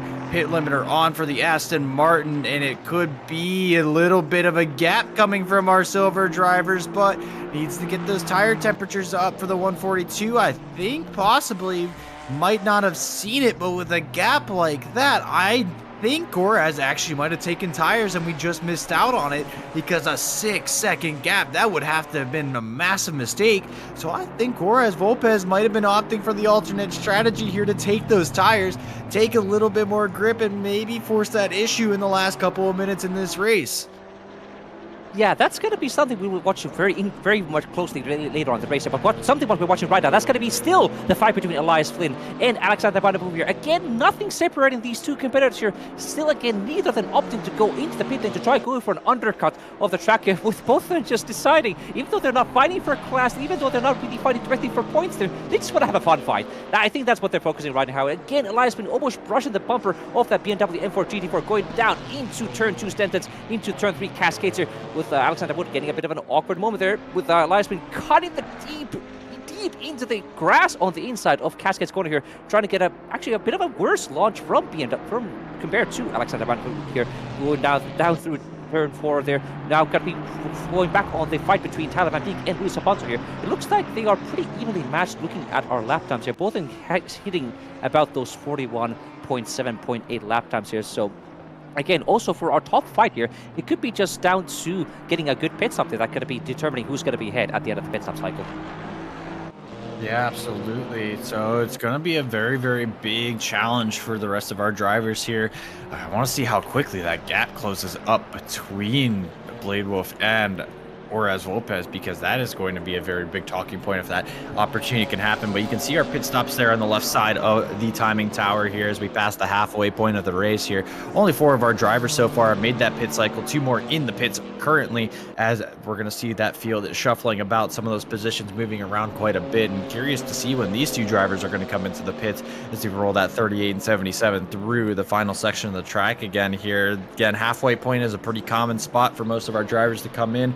We're going to see either of our drivers in this battle come in for the pits. I can imagine Alexander Venovoda is going to stay out. Maybe an opportunity for our Camaro driver, but no, it's not going to be the case from Elias Flynn, who is going to send it around another lap, trying to get back onto the rear end of that BMW. So we're going to see that timing tick down. It looks like a little bit of a slide from the BMW of Alexander Venovoda, but looking back as well, Tyler Van Beek, the first of our front runners who is coming for the pit. So that was our P2 driver, the 84, trying to make a challenge and maybe sneak past Luis Alfonso. We've seen that undercut doesn't really look to be the favorable option here, but it's going to be a matter of if they take those tires or not. Luis Alfonso throwing it through the Britain chicane as well, and this really is the lap that they need to put down their best foot forward, put that best effort as they charge into the pit stall, because I can only imagine them coming in and cover off that pit stop from Tyler Van Beek as quick as possible. Someone who's also been putting their best foot forward on this race, that's going to be Dan and Tyler, who just got the fastest lap of the race here, the 41.7. So they are definitely trying to gain back onto these top 2 cars here. We're going to be watching Luis Alfonso very close here, because that's going to be going, Alex, with seeing if they're going to be going into the pit lane here very soon, because we're not going to be having many minutes left on our pit stop cycle, about 7.5 minutes to go here. We're going to be watching very closely now, going down to the final corner here. It's going to be not many more fights happening, so it's going to be down to the fight of strategy with our pit stop cycle here. Luis Alfonso now with a good launch down through turn 60 going down to turn 70. Again, not opting to take that pit stop yet. So I think this could potentially give an opportunity for Tyler Van Beek to have an undercut onto Luis Alfonso here. But somebody who is not going to be undercutting, that's again going to be Alexander Van der Voort and Elias Flynn here. Again, with nothing separating either of these cars here, with minutes ticking down. It is actually going to be now Elias Flynn finally opting to give up on this fight here and go to the pit stop here. Hopefully, maybe get some fresh tires here, get some more fuel on the car here. And I get that undercut going here. So I feel like with how tight and difficult it is to overtake, as we had predicted indeed, the fight is going to be down in that pit stop. Yeah, it's going to be a very, very interesting one. Now, this is where, again, the laps start to count and the laps start to really matter for Alexander Van der Voort. It looks like they weren't using all of the track there on the exit of turn 3, so possibly some time lost, possibly opening up the door for Elias Flynn to put their nose through, make some kind of opportunity as well. Well, the 38 now needs to put down the best lap possible, and this doesn't look like that. So this could be a very, very crucial mistake coming from the 38, firing it deep into the hairpin, not getting the exit that they wanted, because this gap closes down quicker than you think, and you need to shut that door as quick as possible, because Elias Flynn is now getting ready to run straight through it. They do have a car directly in front of them, but if this gap closes in the next lap, it's very deep in turn 3, so possibly new tires from the 77. Did not see if they went up on the jacks or not, but it looks like everyone is starting to crack under the very, very intense pressure cooker that is this Oulton Park circuit, as every little mistake is amplified. Just a touch wide coming from the 77, but a good run out will maybe offer the opportunity. But we look forward, possibly Alexander Van der Voort is surely going to cover off this pit stop in the last 5 minutes here. They need to make sure that Elias Flynn doesn't have any opportunity to close that gap, and it looks like they're going to pitch to the right-hand side of the track here. So this is going to be what determines this battle for the P4 position, the gold P3 battle, podium battle, if our Supernatural was in that gold class. But Alexander Van der Voort now ready to cover off that 77. You can see how close they got to the inside barrier into that pit entry there, so it's going to be a very close fight between Elias Flynn and Alexander Van der Voort. We're going to be watching it very closely here. And somebody who has also been gaining a lot on my time difference, I think it's going to be Alvaro Lopez and Paliku'i here, gaining by several seconds here, but we're going to keep our focus onto Elias Flynn here, with now going down that final straight here towards turn 16, towards turn 70 here. Going to be seeing if there's going to be indefinite benefit. Looking at my pit stop time statistics, it looks like Elias Flynn opted to not have any tires on their car as well here, so we're going to be watching very closely these two cars. It's going to be Alexander now done with their pit stop, going down that pit exit here, unleashing the power on that BMW M4. We're going to be seeing, it's going to be, you see Elias Flynn on the outside, but it seems like despite the early pit stop from Elias Flynn here, there was no advantage gain. Both of them having almost exact length pit stops here, keeping the positions the same. But we also got to be another car. That's going to be the Alpine. I think it's going to be the Alpine of Scarlet Vixen here, providing some bit of a slowdown here for these two cars. It's going to be a very awkward moment actually for Alexander Van der Voort, trying to go up on the inside into that very fast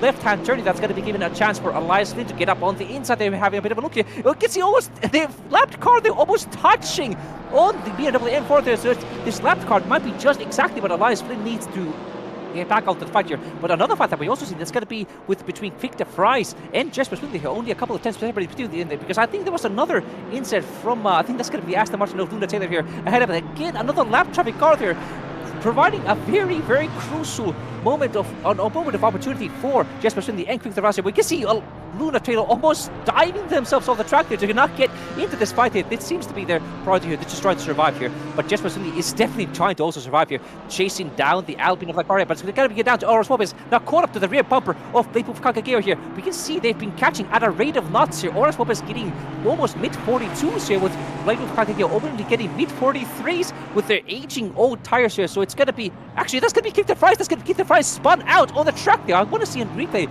of what exactly happened there. That's looking a very, very awkward moment there. I'm not quite sure. I think they were fighting with some other cars. We're going to be watching again a replay of what exactly happened there. It's going to be again Jesper Swindley trying to get around the Alpine of Victor Fries at that number 1, 2, 3. Fries. We're actually going to be a full course here there in the background, but it seems like Vic just got a little bit too wide on the car. They just spun out on their own, so no contact between these two cars there. And in fact, we can hear in the background, that's going to be a full course yellow because of that moment there of Creek the Fries being stuck on the track. That's going to be neutralizing all of the advantages we had there. But going back into that fight between Blade Wolf and Kakageo, I've been watching those differences very closely here. With Blade Wolf Kakageo only getting 43s, almost mid-43s, whereas Oras Volpe is going to be getting mid-42s here. So this could be the chance that Oras needs to get around this their fellow competitor up ahead. Absolutely, and the opportunity is to close that gap. The finish warming those tires has opened up with that full course yellow here, and we know that the advantage that those new tires can bring, well, it's time for Oras Volpe to show us and see if they're able to maximize this opportunity here, as well as you look directly in front of them. That is Inigo Lopez, who is just leading this silver championship battle pack as they are trying to push all the way up to P6 overall here between this little gaggle of cars rolling through the hairpin as well. So either one of these drivers could be pushing into the top 5 if anything happens in the front group. But I think the most important thing here is which one of these silver drivers finishes in front of who, because this could be a swap in the championship lead if Blade Wolf is able to finish up in this P1 position here. Gap sitting at about half a second here. Any moment now, Oras Volpe could put a move on, and this is where things get extremely treacherous for the Aston Martin driver, who needs to keep their eyes glued onto the rear end of their car, because any moment now the 406 could be firing their car through. A little bit of slide coming out of Vickerbrook there and rolling into Druids. This is where we should be able to see what grip difference that Janetta has running into Druids there, but a little bit deep on the entry won't allow us that opportunity, because that 142 gets a good run through the turn 15 complex, getting the car tipped in for turn 16. But look at the understeer on the Aston Martin, which doesn't get the run onto the main straight that the Janetta can, and this is offering a lot of opportunities for Oras Volpe. Find out exactly where that Aston Martin has worn through its tires, possibly even picked up a little bit of graining to carry that momentum, set the car up maybe just an extra 10th back so you can really maximize that run. And I think Oras Volpe is now getting ready to put that dagger through the heart of Blade Wolf's engine and maybe even make an opportunity to come to fruition, because the last 20 minutes this pit window is now closing, and we have entered that final third of the race in where each of our drivers are going to put hammer to nail to finish out their stints and make those final passes, and Oras is going to be no stranger to that at all. They're going to be putting everything on the board right now to try to get past Blade Wolf Kakageo here. But here's the thing. Despite Blade Wolf Kakageo having those older worn tires here, that's going to mean that they're going to be slower in the corners here. But where you're going to be making the passes happen, that's going to be on the straights. So it's going to be probably all down to just Blade Wolf again making a mistake into one of these corners here. We again see Blade Wolf making a bit of a mistake in that first chicane going close of sprinters here, giving a chance for Oras Volpe to have a peek here. But despite those aging old tires here, Blade Wolf can still pull a gap on this straight here to keep their advantage onto Oras Volpe here. So I'm not sure getting those fresh tires would have been the wisest choice for Oras Volpe here, because they're just again frustrated, stuck behind that slower Aston Martin. We can see the lap time have just plummeted between both of these cars here, neither of them able to make gains on each other here, with Blade Wolf just making sure to put their car, make their car as wide as the entire track there to prevent Oras Volpe from overtaking there. Despite how slim and tiny that Janetta here, there's just no space for the Janetta to get around. No, not at all, because those runs have been few and far between, but it looks like there might have been a run coming out of that final corner. Blade Wolf really struggling to get that Aston Martin turned into that final corner. That crest really unsettling the balance of the Aston Martin, and looks like in turn 1 maybe even a lot of understeer on the entry as well. So is it going to be an opportunity for Oras to show their nose? I don't think it will, as we tuck it into turn 3 again, and it's just the time's starting to tick away from Oras. The big advantage that those new tires have is kind of already started to fall off. The immediate peak that those tires gave was the best opportunity, and I think it was used to really just close up that gap, because by now Blade Wolf is really starting to kind of equalize. A car stopped on the outside of Island Bend there, or the Island Hairpin, as we run back towards bridge and a sequence of corners, the chicane that's not been very strong for the Aston Martin maybe opens an opportunity for Orez with a better run out. But look at this, as the Aston Martin starts to just equalize that gap, the Ginetta might be able to put a move very deep on the brakes, not able to get the overlap that they needed to set themselves around the outside. But that's a bit of a warning shot for the Aston Martin driver. The Ginetta of Orez is ready to take this fight to the very end, as they're got a possible run on the way to Druids here. I think it's a little bit too far back to make a move on such a high-speed corner, but the 406 looking for any gap now, and they will make it past if there is even half a car's width. You have to have nerves of steel to withstand all of this pressure from a fellow competitor right behind them. It looks like Playful has just the right kind of nerves to withstand all this assault from Orez Volpes, because again, despite lap after lap after lap, after getting new tires, after getting the stonking pace difference here, the advantage has again neutralized, because Wolf just has that track position which is preventing them from getting ahead. But again, another good run from Orez Volpes going downhill here towards turn 3 into that fast Cascades corner here, with Playful opting to have a very tight inside line there with Orez Volpes here hoping to maybe have a bit of a cutback at it. But again, it's the power on that Ginetta is not sufficient to capitalize on any of those, to be down to perhaps a very brave move perhaps into one of those chicanes here. Watching them go close again, going through that chill oil's hairpin corner here. Again, almost touching the rear bumper of that Aston Martin here, going with, you can see just how much better runs the Ginetta can get through all of these corners here. But there's just this huge British wolf right in front of them, just preventing any moves to be happening here. Again, a very slow exit from Blade Wolf going through the British chicane here. Again, no advantage gained for Orez Volpes here, because again, it's just down to that lack of straight line speed here. But again, a bit of a peak here going up into the next chicane here. Again, no advantage gained again. So I feel like unless Orez Volpes makes a very bold sense somewhere, I don't think these two are going to be changing any positions. No, but there was a big move, or a big mistake through the entry of that British chicane there. I mean, it was very wide from Blade Wolf. I think Orez even backed out a little bit, expecting them to lose a bit more time, and canceled out their run, because Orez has been all over as the rear end goes very squirrely, going over that exit curb there. Car almost opposite lock as we went through the exit of Druids here. So Orez starting to push that car a little bit harder to get the nose a little bit closer to the rear end of the 142, and just try to close up every opportunity that they can, and maybe even more risk adverse to some contact. They are starting to put everything that they have into this car, put all of the rubber out on the track as we head through Cascades once again here. We saw a little bit of a mistake come from Orez here last time around. Looks much tidier this time around as we try to get a run. A little bit of a move for Inigo Lopez getting past the lap car in the foreground there, but maybe an opportunity for Orez Volpes to get past with that lap car. That could spell trouble for Blade Wolf, going actually a little bit wide and deep into the island hairpin. Not an opportunity there, as the Shell Oil's corner is not an opportunity that can be taken at a low commitment value. So you need to really dive your nose in there. And I think Orez is really just trying to get a bit of a scare in for Blade Wolf, but Blade Wolf started to become all the wiser to it, because they are very comfortable in that lap car there sideways on the track. Doesn't even make Blade Wolf lift there. A good run down into the Hislop chicane, so Blade Wolf leaving everything on the track as well, full risk for any opportunity that comes. And both of these drivers, I think, could either see a absolutely tectonic battle or even a catastrophe at the end. We have no idea of knowing which way it's going to be, with only 14 minutes left to go on the race here, with Blade Wolf just putting their car in the exact right spot on the track here, where Orez Volpes just cannot get the launch they want on the exit of these corners to get alongside them and try to put their nose in here. So it's going to be just down to Orez Volpes trying to shove their nose somewhere where it might not belong there, to unsettle Blade Wolf and get them off track here and jockey for position that way here. But with about 40 minutes left of the race here, there's not going to be that many more opportunities for them to get any more overtake moves done here. Again, another lap down here. Again, no position changes between these two competitors here. Again, Blade Wolf having a slow run through that first corner here, through the next corner there, and again, and the Ginetta of Orez Volpes here.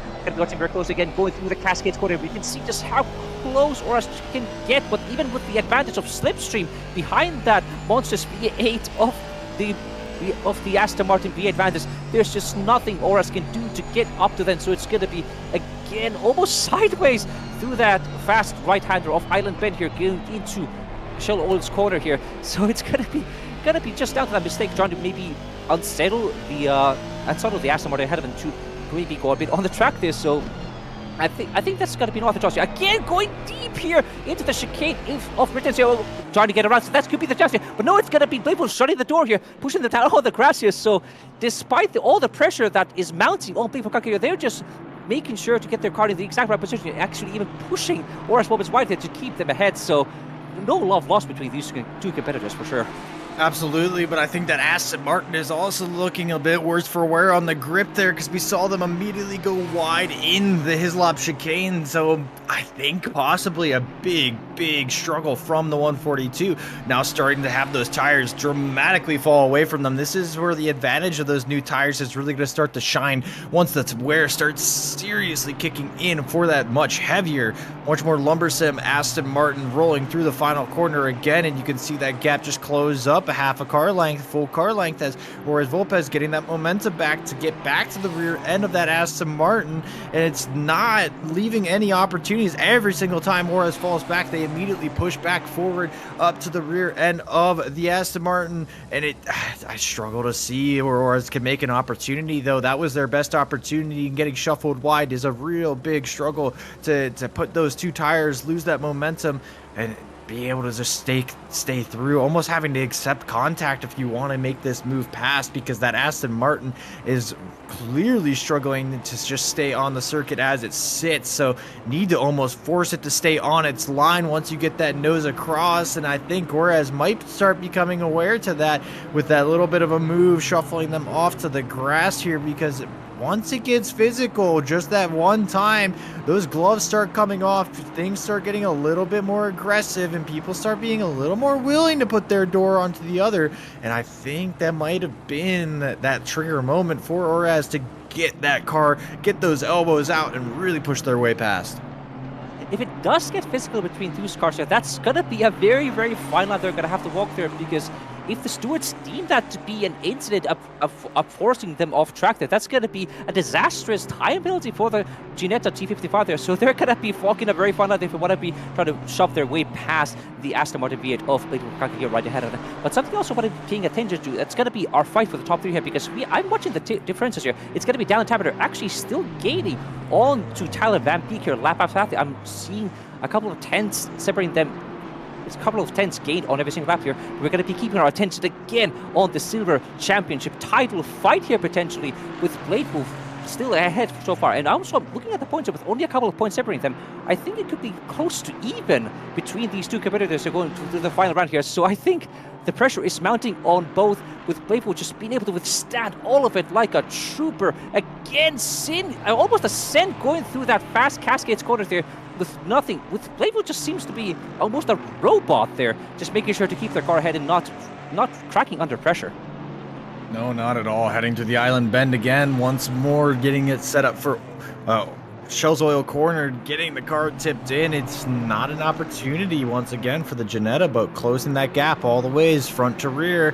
It looks like it might be a chance again for the Ginetta here as we get tipped over the left-hand curb, and maybe we're setting up for another good run out of the corner here. It looks like it might have been an opportunity, because they are nose to tail. Orez not able to get the run, but forcing Bladewolf to be defensive here. Very deep under the brakes, trying to make a move, go through, but Bladewolf able to shuffle them off, cut that line, and get back in front for that turn 11 here. So Orez needing to dedicate even more grip, even more of a commitment to that outside if they want to make this move stick. But Bladewolf truly just putting on a masterclass, just trying to force that 406 backwards. Both cars deep in Druid's corner here, and it's going to be the power of the Aston Martin able to correct just a little bit easier, getting the car set up for that final corner here. Orez maybe setting up for an opportunity, because Bladewolf was a little narrow getting out of the final corner, but I think Torres too far back and actually might even have had the worst exit there, going over that exit curb. So now they need to spend another sector, another 2 sectors getting back up to the rear end. Last 8 minutes, opportunities are running out. The opportunities are running dry as those fuel tanks start to dry out. and lighten up. I think this Aston Martin might be getting a little bit of more agility. That's just going to offer them the opportunity to stick in front of that 406 just a little bit easier. Time is running out, but desperation is going to be increasing with Oras Focus here, just trying to find any possibility to get past the Aston Martin. It's going to be maybe a chance here going into the low score here, but again, Aston Martin, the off-blade of Kalmari just shutting the door here. But you can see ahead here, that's going to be the 529 Mercedes-Benz of Wolfie Fox right ahead. And so again, that could be another opportunity for Oras Focus to get around them, just trying to navigate this lap traffic car here. It might be actually getting quite close here because we are approaching these very tricky slop chicanes here and then going up to the Druid's Bend here. So we're going to be watching that very closely now on board with the 406 or Ginetta TV Club of Oras Focus here. Again, a bit of a peak going up into the chicane here. But again, no advantage gain, no positions change here for the Aston Martin V advantage here. But again, you can see the Mercedes-Benz ahead of them just getting closer in their front there. So this could be another opportunity again. Again, Oras Focus getting almost to the rear bumper there and lifting a tiny bit to not have it in contact with the V advantage of Lady Kagegeo here, going through the Druid's corner here. Again, a bit of a slow exit with a better exit for Blade Wolf here, getting that advantage again to the cars ahead of it. But again, it's getting into the braking zone. The advantage is again neutralized here, so it's going to be down the straight line speed of that Aston Martin compared to the agility and the nimbleness of the Ginetta here. That's going to be making all the difference here. Now it's going to be watching on board with the rear bumper of Wolfie Fox there, who is seeing this fight happening behind them. They must be sweating bullets as well here, because a single mistake somewhere here, that's going to be a very crucial championship deciding fight here potentially here. So I think Wolfie might just be backing out of this fight very soon. Quite possibly, because it is a very, very tense battle as they're losing that run here and backing all the ways out so both of our drivers can get past. The Ginetta looking for some kind of move is not going to be able to benefit from the opportunity of a lap car. Blade Wolf taking that inside line, really making sure that door is shut, as Oras Focus was trying to make some kind of move up on the inside last lap by. Not an opportunity that can be taken very, very lightly, but whereas Volpez now desperate for any opportunity that they can get a lot of inside curb well put together on that apex curb, but is it enough of a run? It looks like they might be able to sneak to the outside here as Blade Wolf holds that inside line once again. We've seen how deep on the brakes Oras can get, but it doesn't look like they're able to sneak through, maybe trying to just set up the line a little bit better posture. That Aston Martin, which has been struggling for traction just a little bit more, starting to burn up those rear tires. It's kind of an ebb and flow at this point between if that Aston Martin is gaining or if it is losing. But I think Oras still holds a good, strong advantage against Blade Wolf here in terms of that pace battle. But this track position is just such a massive advantage that it's really making Oras work for every inch of grip, every little opportunity that they can, and a lot of understeer coming through there. That's going to open up the gap a little bit again for the Aston Martin. So now a corner that previously looked like one of the weaknesses for the 142 maybe turning into a bit of a strength as the 406 starts to fall off in that area.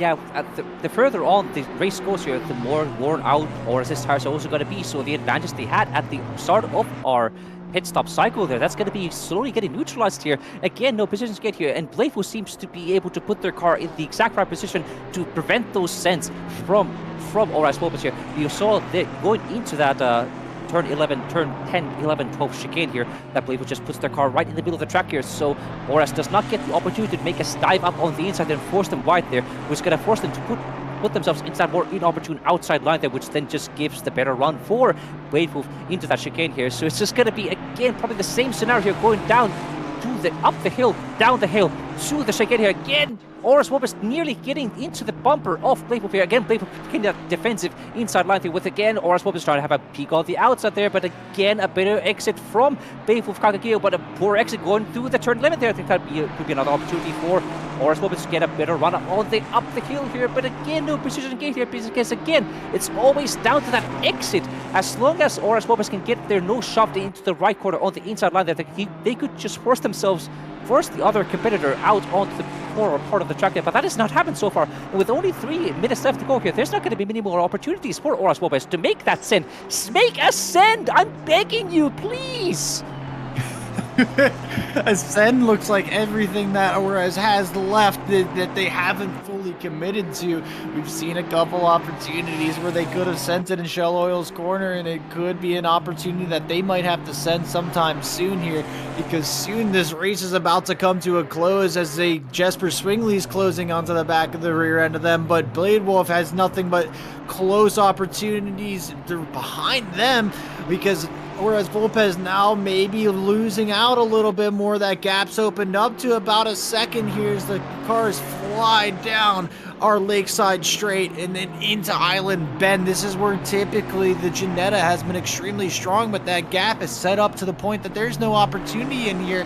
So with only 2 minutes 50 seconds to go, I think Ores has about maybe a lap to go here of opportunities once they close this back up as we go throwing ourselves over the curbs here. That Aston Martin, you can see just a little bit more lumbersome through the chicane. That gap already closed by several tenths, and it might be a closed door for Ores in the near future here if they don't push their way through it. The 142 has been able to put on a spectacular performance, but they are spectacularly wide through turn 11 here. And that's going to close the gap up one more time for Ores to get back up to the rear end. Use these last two corners here, set the car back up on the rear end of that rear wing, and get up into the inside. They need to stick through it. Billy Wolf has spent so much time in the middle of the track. Commit to that deep inside and park it. Send it all the way around the outside of the momentum. It needs to be a decisive move from Ores. There's been enough games, enough dummies. It is time to put it all the ways on the line and see if you can make it stick. Absolutely, with only 1.5 minutes left to go, there's going to be only at most 2 or 3 laps here for Ores Focus to make us in here. And if I'm going to be looking at my championship standings front here, if Blade Wolf Kagakio can finish ahead of them, with also Ores Focus having the faster lap of the June, that's going to be the fastest lap point going to Ores Focus here.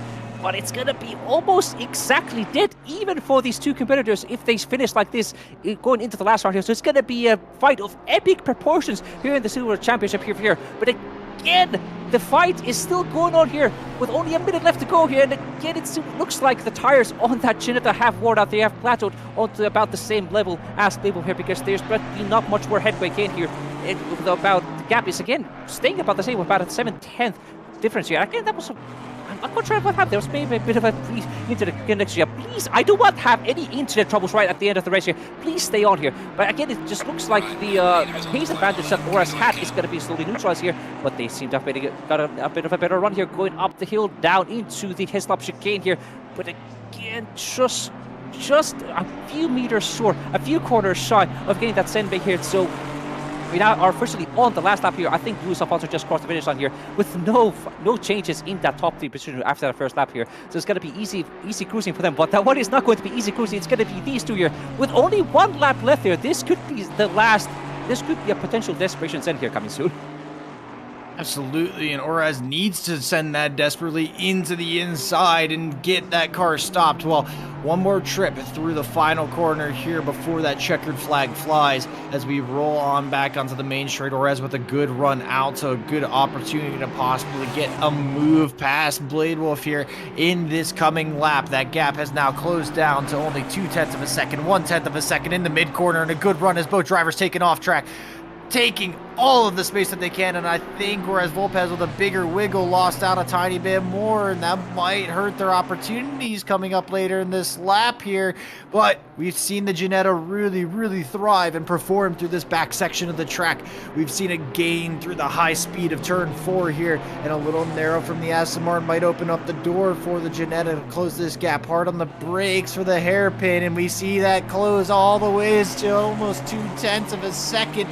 We've seen all the runs that Ores has been able to perform and send out of the 7, 8, 9 of Britons using all the inside curb. Not the best entry for Blade Wolf going all the ways through as we fire through. Luis Alfonso takes the win through in the final corner, 2 seconds, 3 seconds ahead of Tyler Van Beek, but not even 3 inches ahead is Blade Wolf as we head into the Hislop section. Little bit wide as they offer room on the apex, maybe unsettle their exit as Ores Volpez closes up to the rear wing on the final run up the hill. 13 to the second kink of 14. getting the car set up for Druids as we miss that first apex, getting all the ways up to the rear and missing any opportunity. This is Orez's best chance into the final corner, getting the car, pushing that Aston Martin set up wide for the outside, making an opportunity stick. The Aston Martin stuck on the inside, gonna get the drag race done. It looks like Blade Wolf able to get the traction and push themselves forward for the silver win. Talk about being frustrated all the ways through the entire race. You're just being stuck behind that Aston Martin through the entire race. I'm frustrated just seeing all these sends, all these moves, all these chuckies, and no changes in positions here, no changes in position here. But someone who's also been able to change their position, that's going to be Frey Firebird, almost going across the finish line with a dominant lead. It's going to be a position down onto Wolfie Fox there. So I'm pretty sure once they're going to be across the finish line, that's going to be them securing that AM Championship down here. But we're going to be checking that after the race here to confirm this. So no confirmed so far, but a very good run from Frey Firebird to get ahead of Wolfie Fox there despite that poor qualifying run here. So good job from them. And also a big congratulations on to Luis Alfonso and for Tyler Van Peek for getting the overall and the gold class wins here respectively. That's going to be shuffling our orders definitely for sure here. Now we're going to be seeing Victor Fries and George Rami here across the finish line being the last cars here. So definitely a race of very close battles, but no Sikar, just because of how tight and twisty the Oulton Park track is as we predicted. Of course, the typical challenges that you would expect from a very classic British track, and the challenges that really did prove to play a part in this race. Luis Alfonso, Tyler Van Beek, Daniel Tappener, as we said, after that first lap shuffle, there wasn't really a change of position as Luis Alfonso was able to open that gap up to about 2 seconds, 2.5 seconds, as Daniel Tappener closed that gap back up after a little bit of a time loss for them earlier in the race. They sit on your overall podium as Alexander Benevoto, I believe, on that gold championship podium as well. And we saw Elias Flynn, our supernatural driver, coming up into P5. A very good result from them, proving their pace and comfort on this Oulton Park circuit. A good result. But of course, Blade Wolf Kagakio, as we saw, leading that silver run to the line, 0.3 ahead of Orez Volpez, managing to withstand the pressure that was mounted on them, as well as Jesper Swingley rounding out that silver podium with a good result from them. And then in the AM Championship, Elias Flynn provisionally the winner of this race, and you'd have to imagine provisionally the winner of the championship, as I believe they have now up to this point swept the AM Championship. So champion-elect until further confirmed. A good run from them. Sorry, Frey Fireblood, not Elias Flynn. Confusing our red markers here as George Shirami and Wolf and Foxtail file out that AM Championship podium. It was an absolutely wild fight here, but we still have one more thing to announce here because we are going to be getting ready for...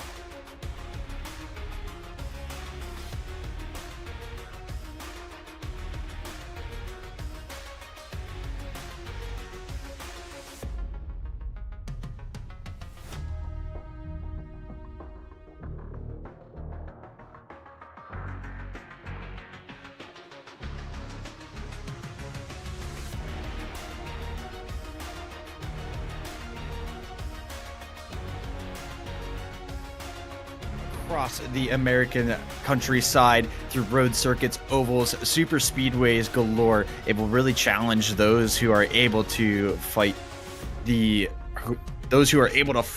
through the different challenges of the different disciplines, many different types of circuits, something that many of us maybe have not tried before, but it'll be very interesting to see who can adapt best of all.